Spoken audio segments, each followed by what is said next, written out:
Good morning, everybody. Today's just a quick tip. If you haven't seen yet, there is a new function that is coming out for trial classes. Here, I'm going to try and switch to my other screen real quick so you can see what it says now when you zoom in. Okay, here we go. So when you log in, you should be getting this option. So if you haven't seen it yet, so it's allowing students in trial classes to be replaced after the start time.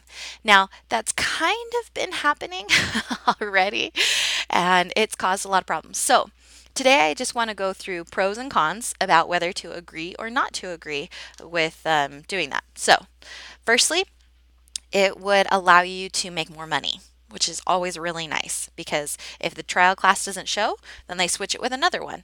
And number two, your trial class might end up being a little shorter, which getting money for teaching a little bit shorter of a class, not always a bad thing. But cons, you run into kind of the same problems as before. You have to make sure that you are watching when those classes change so you don't miss your new class and get a teacher no show. Also, maybe you like waiting for 15 minutes and getting half pay. So maybe it's relaxing to know that that may be an option.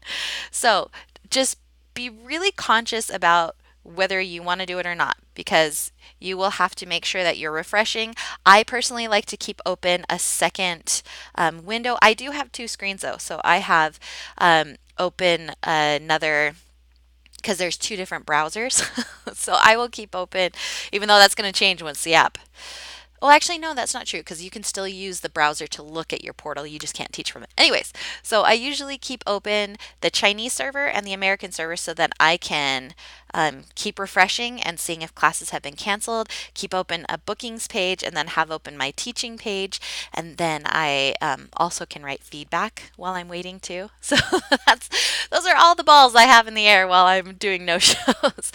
But yes, if you um, are going to agree to that, just make sure that you know you need to keep track or else you might get a teacher no show. But you can get more money. So, those are the pros and cons. If you have, of course, any pros and cons or any questions, please put it below. You guys are amazing.